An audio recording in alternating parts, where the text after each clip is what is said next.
러일 전쟁 승리 후에 일본의 본격적인 조선 침입 과정이죠. 일본과 조선 간의 조약 볼게요. 그 시작은 한일 의정서였어요. 1904년에.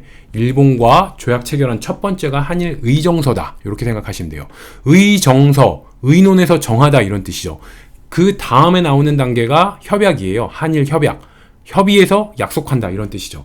그래서 의논에서 정하는 거에 비해서 협의해서 약속하다. 이건 약속을 하는 거니까 한일 협약이 좀 더 구성력이 강하겠죠. 의정서보다는 협약이 좀 더 구성력이 강하고요. 그래서 의정서가 나오고 그 다음에 한일 협약이 나오더라. 그러면 첫 번째는 의정서가 협약보다 먼저 하니까 한일 의정서가 처음 체결하는 게 한일 의정서더라.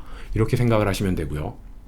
그럼 이 한일 의정서를 언제 체결하냐? 러일 전쟁 발발 직후, 러일 전쟁이 발발하자 바로 일본은 한국과 한일 의정서를 체결을 합니다. 왜? 러일 전쟁을 수행하는 과정에 있어서 조선 땅을 좀 군사기지로 사용을 해야 돼요. 그러다 보니까 일본이 조선과 한일 의정서를 러일 전쟁 발발 직후 바로 체결하게 되더라.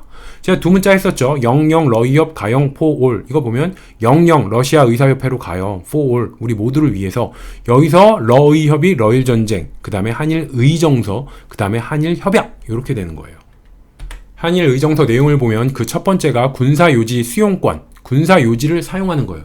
그들이 내세운 명분은 대한제국의 영토보전과 황실의 안녕, 보존을 위해서는 우리가 너희 한반도 군사요지를 좀 사용해서 러시아를 무찔러 줄게.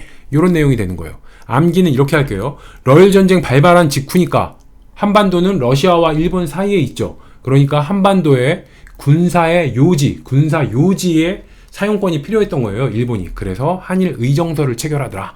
그들은 이런 식으로 말을 해요. 대한제국 황실의 안녕과 영토의 보존에 위험이 있을 경우에 대일본 제국 정부는 속히 정황에 따라 필요한 조치를 취할 수 있다.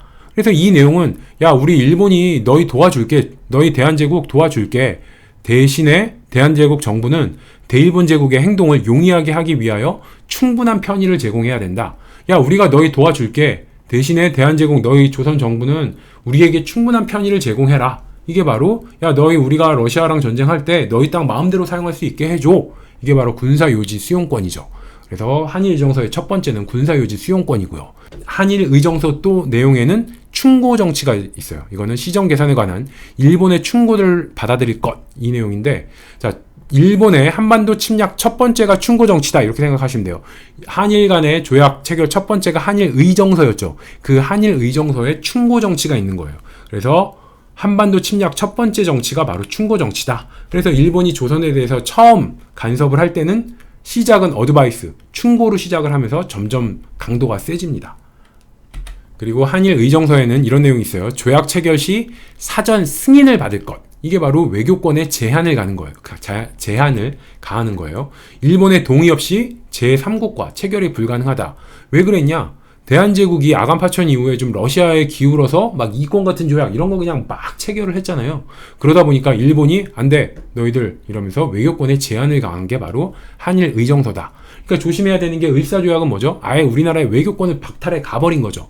근데 이런 식으로 조약, 외국과의 조약 체결 시 사전 승인을 받아라. 그럼 이거 외교권의 제한이면은 을사조약? 이렇게 생각하기 쉬운데 을사조약은 아예 외교권을 박탈해 가져가 버리는 거고 이거는 외교권의 제한을 가하는 외국과 조약 체결할 때 우리 일본의 승인을 받아. 요 정도 내용이고 이거는 한일 의정서에 있는 내용이다. 이렇게 생각하시면 되고요. 그리고 한일 의정서 체결하고 난 다음에는 일본 내에서 대한시설 강령이라는 문서가 나옵니다. 이거는 일본 내각 문서고요. 대한시설 강령의 내용은 일본은 한일 의정서를 바탕으로 구체적인 침략 방침을 마련할 것 이거예요. 그럼 대한시설 강령이 뭐냐? 일본은 한일 의정서를 바탕으로 구체적인 침략 방침을 마련한 게 바로 대한시설 강령이에요. 그래서 이 내용에 보면은 철도, 통신, 재정을 장악하려고 했다. 그래서 주요 시설 장악을 본격화한 게 바로 대한시설 강령 안에 있는 내용이더라. 흐름을 보면 이렇게 돼요. 러일 전쟁 발발하니까 한일 의정서를 체결해서 한반도에 군사기지 사용권을 얻죠.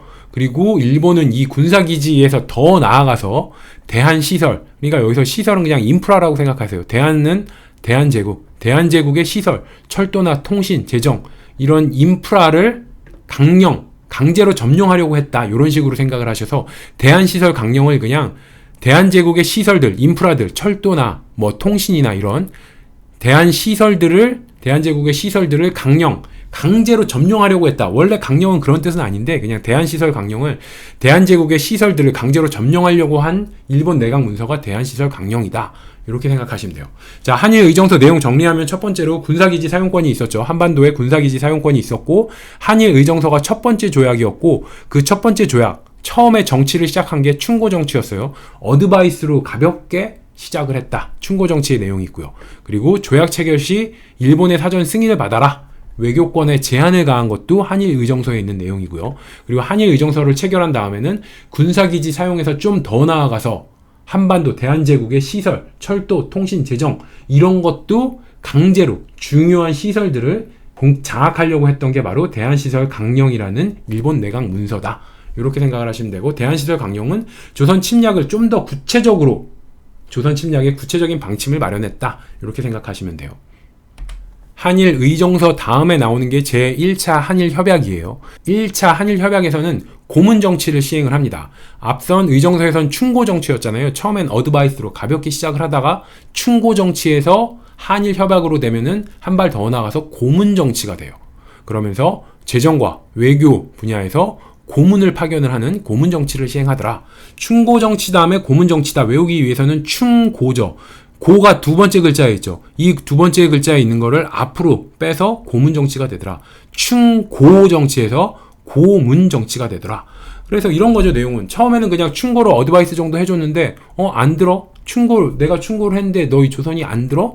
그럼 어떻게? 고문을 하는 거예요. 그래서 충고를 했더니 안 들어? 그럼 고문을 해야지. 그러면서 1차 한일협약은 바로 고문 정치의 시작이다. 이렇게 생각하시면 되고 이렇게 파견된 고문 2명이 있어요. 메가타는 재정고문으로 와서 1905년에 화폐정리 사업을 시작을 합니다. 그래서 메가타, 재정고문으로 와서 화폐정리 사업을 했지. 이걸 외우기 위해서 메가타를 애가타라고 외우세요. 막 애간장이 타는 거예요. 왜? 가장 우리 사람들이 보통 애 타는 건 돈이 걸려있을 때죠.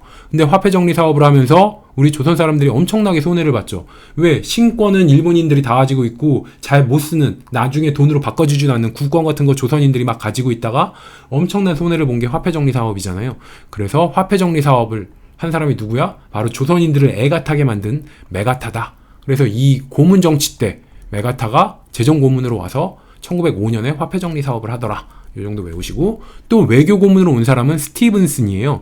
이 사람은 미국 사람인데 국제사회에서 이 을사조약을 미화하려다 샌프란시스코에서 장인한 전명훈에게 저격을 당합니다. 그러니까 스티븐슨 이 사람은 그냥 스티븐슨 대신에 붕신 비슷하죠. 붕신 굉장히 붕신 같은 사람이에요. 왜? 잘 알지도 못하면서 미국 사람이 일본 편 들면서 야 을사조약이 이렇게 대단한 거야 그러면서 막 미화시키다가 어떻게 돼요? 이 장인한 전명훈의 장전 앞머리 글자를 따면 장전이죠. 장전된 총에 맞은 거예요. 그래서 스티붕신 굉장히 붕신 같은 사람이야. 왜? 잘 알지도 못하고 떠들다가 장전된 총에 맞았다. 그래서 장전된 총의 장전은 장인한 전명훈의 총에 맞았다. 이렇게 생각을 하시면 되고 자 장전 총이 있어야 장전을 하죠. 장전이라는 얘기는 총알을 채워 넣었다 이런 얘기잖아요. 그래서 장전에서 총기를 연상하시고 총기가 있어야 장전이 가능하니까 총기 하면 총기 소지가 가능한 미국. 그래서 장전 장인한 전명훈은 어디서 의거를 일으켜요? 미국에서 장전이니까 총기 연상하시고 총기에서 총기 소지가 가능한 미국 연상하셔서 장전 장인한 전명훈은 미국에서 의거를 일으켰다. 그리고 또 하나 장전 관련해서 우리가 알아야 되는 건 장인한 전명훈이 그렇게 의거를 일으켰는데 미국에서 아무도 도와주지 않는 거예요. 그러니까 장인한 전명훈 우리 한국 사람이 좀 구명 도와줘야 되지 않겠냐? 그 과정에서 그 전까지는 미국 내에 한인 사회가 없었거든요. 근데 미국에 있는 우리 한국 사람들 좀 한번 뭉쳐서 장인한 전명훈 좀 도와주자. 그래도 좋은 일 하다가 그렇게 된 건데 그러면서 장인한 전명훈 구명 과정에서 미국 내 한인 사회 결성 계기가 됩니다.